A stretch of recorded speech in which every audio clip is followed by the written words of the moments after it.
Hello, it's your favorite sports Unc here. Don't forget to hit that subscribe button to join the fastest growing community on YouTube. Remember, Nightcap doesn't happen without you. So please subscribe or you're going to make Ocho cry. The Cardinals beat the 49ers 24-23. Brock Purdy was pressured by Jalen Thompson, forces a bad throw that got intercepted by Kazir White. The 49ers scored 0 points in the second half today, making it the first time in Brock Purdy's career as a starting quarterback that the team was shut out in the second half of the game. This team, Ocho, doesn't look anything like the juggernaut in 2023. Nope. They're already 0-2 in the NFC West, 0-3 in the NFC. Without Christian McCaffrey, it was reasonable to expect the 49ers offense would take a step back. But the 49ers made 6 trips into the red zone. They only managed 1 touchdown. The Niners led the league in red zone efficiency last year. Mason, look, they ran the ball 26 times for $153. So they're getting almost 6 yards a carry, Ocho. Mm-hmm. But Brandon Ayuk had his best day. 8 for $147. George Kittle, 8 for 64. Debo, 1 for 11. But they would look like they was going to put the game away.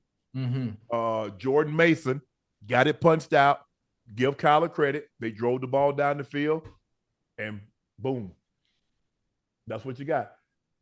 Arizona rushed the ball 26 times for $169. They only had 2 rushers, James Conner and Kyler Murray. James Conner was 19 of 86. Kyler was 7 for 83. You got to put that. When you got a team down, they were dominating the game. You got to put them away. Win that game. You got to put them away. Brock Purdy, 2 turnovers. That a key every time. Every time. Every single time.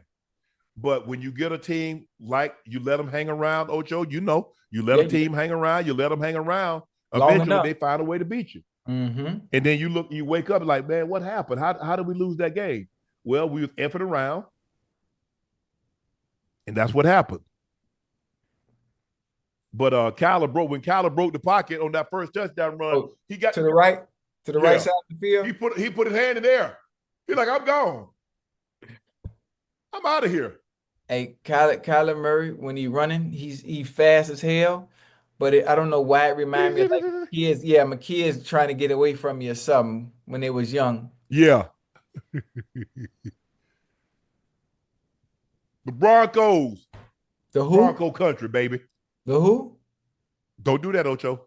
Don't do that. First of all, if your team don't have at least 3 wins, I don't want you to say foot or ball. Okay, I'm just saying, if your team do not have at least 3 wins, I don't want you to say foot or ball. The Broncos beat the Raiders 34-18 behind continuing improvement of their signal caller. First win over the Raiders in almost a decade. Guess what? They had lost the previous. They hadn't beaten them since 2019, despite the slow start. Bo Nix outing as a pro, 19 of 27, 206, 2 touchdowns. His first game with a 100-plus rating, and first with multiple touchdowns. Bo Nix also added a TD on the ground. He's just the second Broncos rookie with 2 pass TDs and a rush TD in the game. Cameras caught Bo Nix and Sean Payton going at it on the sideline. Here's what Payton said about the incident after the game. Yeah. And I've seen you have these conversations. It's part of the deal. Listen, last year, all of a sudden, it's just, there's still a little bit of Ferris Bueller in this player that we got to get rid of. All right, talking about Bo, and I love him to death. And so sometimes it's my love language. All right. Can you say what it was about? No, okay. No, absolutely not. Hey, Sean Payton is hard on his quarterbacks. I don't know why y'all think y'all thought Sean Payton was going to change. Sean Payton is hard on his quarterbacks. But he told Drew Brees hard. Yeah, but hold on, huh? We talked about this before. We got to remember these grown ass men now. Yes. You got to watch how you talk to me. Bo Nix, without really saying it. Well, hold on, Playboy. There's a certain way you can address me and let me know that there's something that you don't like. I agree. You know? And shit, Bo had to snap back and let him know, like, I know I'm a rookie, but time out. Yeah. Especially in that kind of setting, Ocho. That's machismo. There's a lot of testosterone on that sideline now. Oh yeah. Hold on now. I get it. I get it. You can cut me, you can trade me, but I tear your ass up before you do any of those two. Don't do that now. Hey. But you know what? You know what? I guarantee Sean Payton was at the dinner table. He probably with the family, with the wife. He was like, you know what, baby? that goddamn Bo Nix, he got some spunk. Yes. Oh, yeah. I like him. I like that. Even with that exchange, some people, obviously, people watching and fans, oh, you can't be talking to your quarterback, can't be talking to. That's a good thing. What you saw, that's a good thing.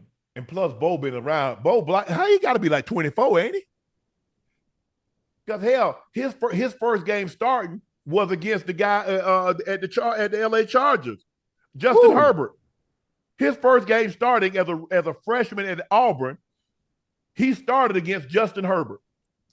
Well, how long? Wait, so he graduated late, or he's a fifth-year senior or something? He transferred to Oregon. He was at Auburn for like three, and then he transferred. Okay. But he's played well. Guys are playing well around him. The defense is playing much better. Yeah. Hey, that goddamn Pat Surtain, boy, Junior. Oh, yeah. Man. Oh, man. Hey, PS2, now he legit. Hey. Legit. He's smooth, effortless. But his dad was a corner. Yeah, so I played against his dad in 05. Yeah. I played. I think I played against him in 01. I think he was there. Because I don't think he was there. Sam Madison, like in the 90s, it was Sam Madison and T-Buck. Nah, hold on. No, it was both of them. Because I played against Pat, and no matter which side of the field I went to, it was Pat and goddamn Sam. Boy, you talk about a day of talking shit?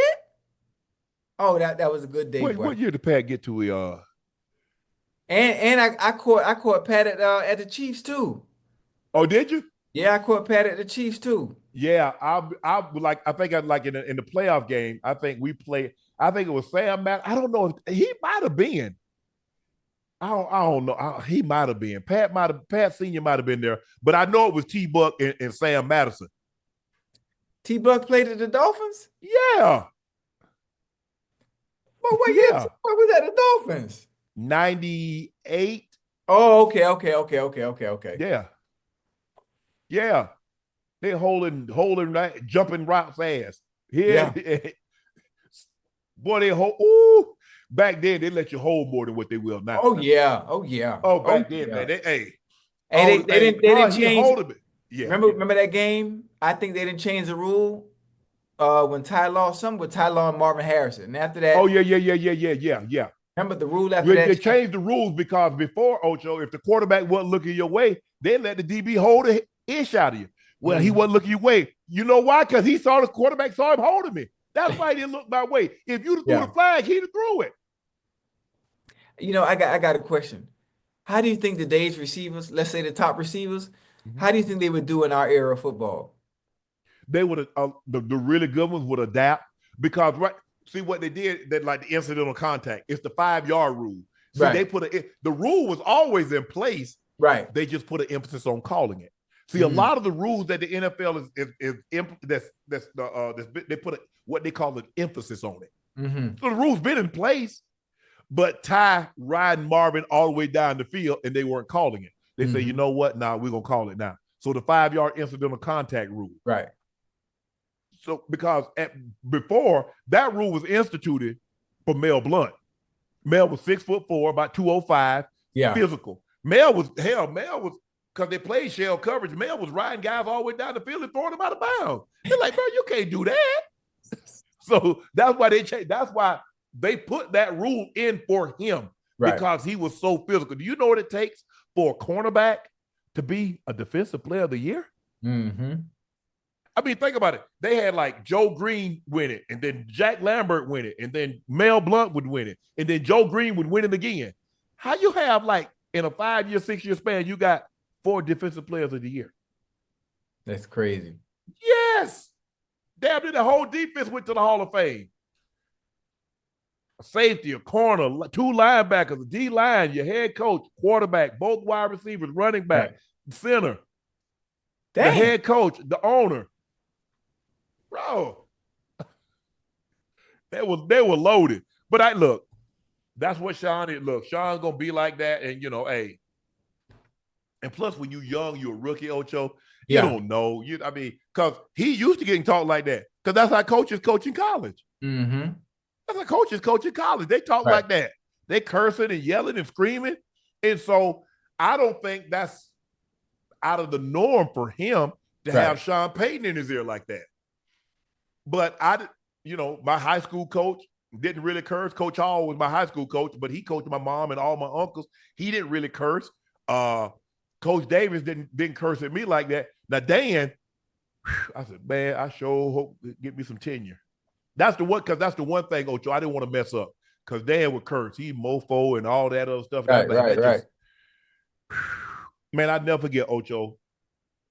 The only time that I can honestly say I think Dan got upset at me, and I didn't even do anything. Ocho, we was in the huddle. And you know how, because back then, we lined up in the huddle different. Like, I was, in the back. I wasn't, in the Broncos offense, I was right across from John. So John would be like this, and I'm looking eye to eye. But in the Broncos huddle, I was kind of in the back. And so they called a play. And so as I'm going up like this here, I look, and I guess he thought I was looking in the stands at the fans at training camp. And he's like, Shadow, there ain't nobody in them effing stands that's going to help you make this team. And I'm like, Coach, I don't want to hear it. Okay, boy. This old man don't know how bad I want to tear his ass up right now. But let me go ahead and swallow my pride. Yeah. But I went to him after practice. I said, Coach, I wasn't looking at him in no stands. I wasn't. I said, Coach, you just happened like when I just raised my head and I just looked. I wasn't looking in the stands. Looking in the stands for what? Right. He's like, well, he apologized. He apologized, said, I'm sorry. Maybe I overreacted, but I just want, I just see so much in you.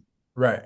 Because he was always, and when he passed away, his wife called and asked, would I speak at his funeral?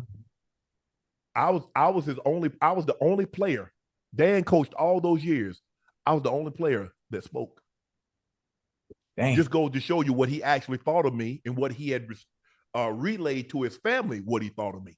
Right. And I was like, ma'am, are you sure? She's like, Shannon, he thought the world of you.